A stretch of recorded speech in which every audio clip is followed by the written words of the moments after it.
Okay, surrounded by Chelsea fans. We got Kev from my right and we got Alex from Chelsea Fan TV. You guys have seemed a little bit more upbeat than United fans from this result, Alex. Well, I mean, we've seen worse, haven't we? So I was here 2 years ago. It's a lot better than that. But for me, listen, it's 2 points drops. I think we can all agree with that. I think we created enough chances to win that game. They don't have to be clear-cut chances, but we've got clinical players in there. Palmer, if the chance had fell to him, the same one that Fernandes had, we would have won this game. But he was kept out quite well. I do think he tried to get involved. He was starting on the left at one point, similar to Newcastle when he did that amazing pass for Neto, and then we scored from there. But yeah, we can't just rely on him. And you said this to me when we were speaking as well.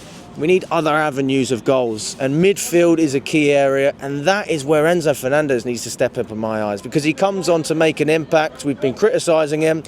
You're not creative enough, you're not scoring enough. The chance fell to him and he missed it, and ultimately I'm all right with it. Listen, I've travelled all the way. I mean, we've not left with nothing, but you're a poor team, and to lose 2 points where we could have easily gained on top four, it is a bit of a kick in the teeth in that sense.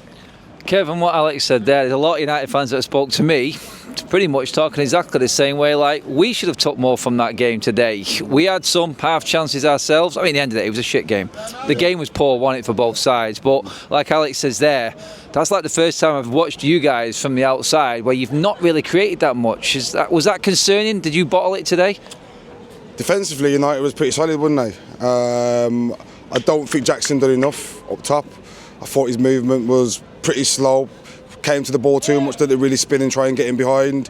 I think Neto was a breath of fresh air down that left in the first half and down the right. But we just didn't really create any chances. But in the first half, we had a couple clear opportunities to have a shot, and we passed the ball. So second half, there was a clear tactic, and Enzo must have got onto him. Let's have a few more shots.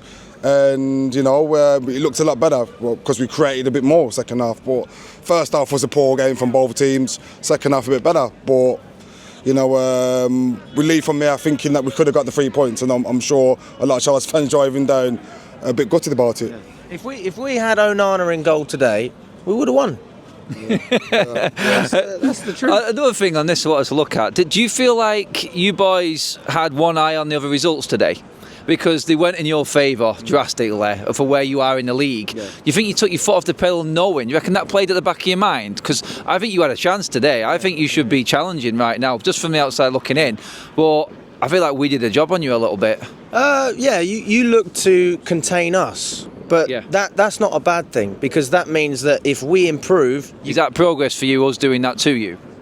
As playing that way, setting up that way against you on our own turf. It's compliments to how we attack and the players that we have. The only thing is, it's like Kev said with Jackson, if Palmer was maybe a little bit closer to him, maybe you'd see Jackson involved. But because he gets man-marked, he's then forced to go deeper and into a more creative role. And that's where you see Pedro Neto and Madueke, Fernandes, like I mentioned earlier.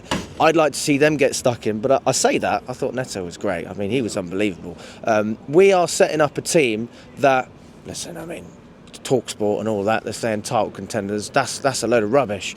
But absolutely, European football, we're in real contention. We're going to win the Conference League, so we've got some form of silverware. If that gives us a winning mentality, then great. But I do think that we are slowly progressing. Every single year, you're seeing a little bit more. We finished 12th, we finished 6th. If we get 4th in the Premier League, you can't really complain because we're still going up. And from that point, it's then a case of, we're here, let's make something happen.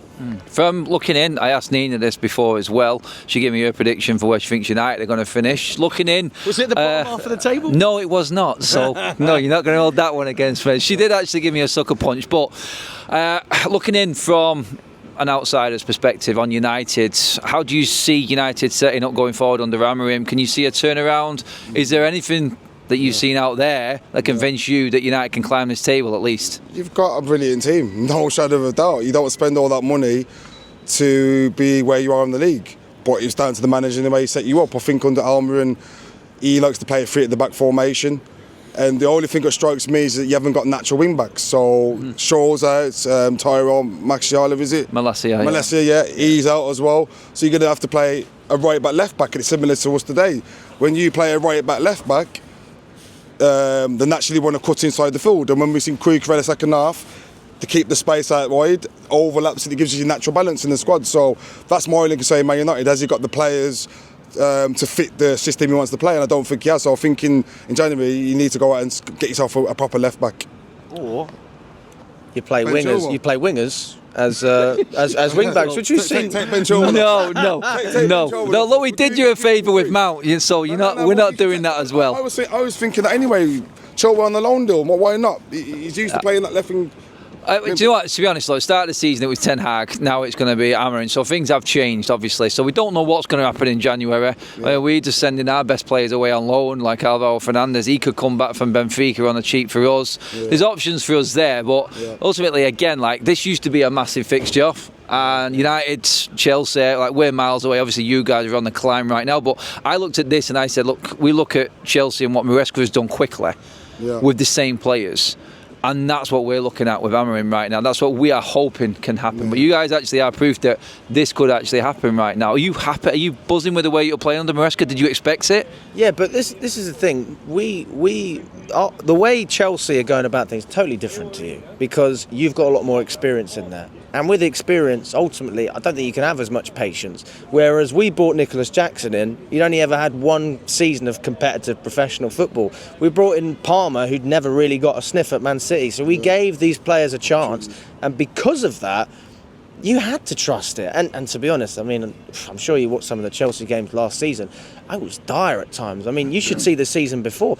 There was no point of watching it was that bad. But we still come and you are seeing improvements. Last season was about the togetherness, the chemistry. It wasn't about tactics. And this season, you've got a team that would already built that togetherness under Poch. And that's one thing I do give him credit for because I didn't mind Poch. But Maresca is ruthless. He's got a tactical approach. He's inherited from the best of the best.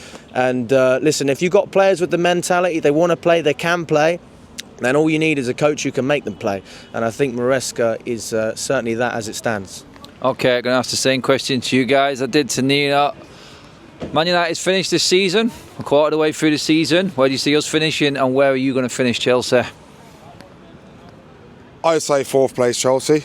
Okay. We're there now. I think if we got a win today, it would have brought us up to third. So we are where we want to be. We want to be in the top four going into this difficult January period. Man United, it's too early to say. It's going to be difficult for you to get up the table, but you're not far away in respective of points. There's only like six or 7 points from that Champions League spot. So if you go on a little run, teams drop points, you could get up there by, let's say, January, February time. So it's all down to the manager now who's going to set you up. So I believe Man U, if they got up to 8th place this season, that would be a fair position. I'll let you know what Nina said as well in a minute. But Alex?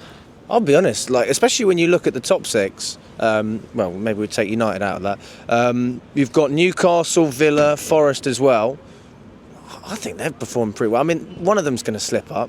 I don't think Newcastle are going to be too great. Forest, I think, might surprise a lot of people. I'm not saying top four, but they could get Europa League football. He's done it before, Espirito Santo with Wolves.